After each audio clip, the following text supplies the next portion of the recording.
Resuming debate, the honourable member for Destiny, Miss Nippy, Churchill River. Thank you, Speaker. And before I start, I want to just advise you that I'll be splitting my time with the member from Halliburton, Kawartha Lakes, Brock.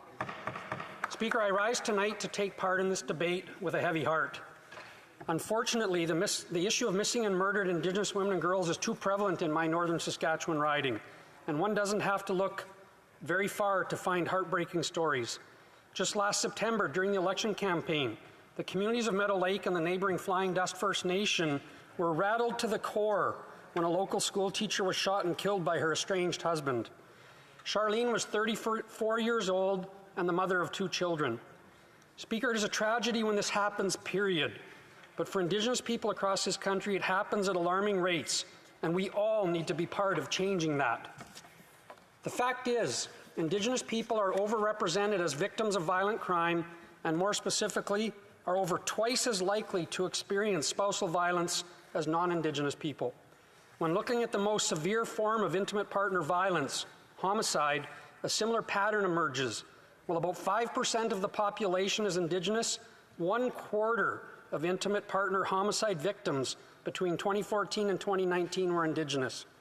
I share the story of Charlene because I believe it's imperative that we as legislators remember that these are not just statistics, but real people with families that are impacted. I want to focus in what little time I have on several positive initiatives that I believe are raising awareness and respectfully remembering missing and murdered Indigenous women and girls. Tomorrow we will mark Red Dress Day across Canada. It was Métis artist Jamie Black who helped inspire the Red Dress movement. Her Red Dress art installation evolved into the annual Red Dress Day and sparked a grassroots movement across North America. Every year, people hang red dresses in private and public spaces to remember and to stand in solidarity with family members and loved ones. Walking with Our Sisters is another community-based art installation that honors missing and murdered Indigenous women and children. Beginning in 2012, people were asked to design and create moccasin tops for their missing and murdered loved ones. Men, women, and children from all backgrounds and all parts of Canada sent in 1,600 of these vamps, more than doubling the initial goal of 600. In 2019, this art installation traveled to more than 25 locations across North America. Speaker, another initiative is the Faceless Dolls Project. Created in 2012 by the Native Women's Association of Canada, the Faceless Dolls Project encourages people to make dolls to represent missing and murdered women and those affected by violence. Like I shared earlier, often we can look at the enormity of the problem here in Canada and forget that behind each number, each statistic, is a life, and this project reminds us of just that.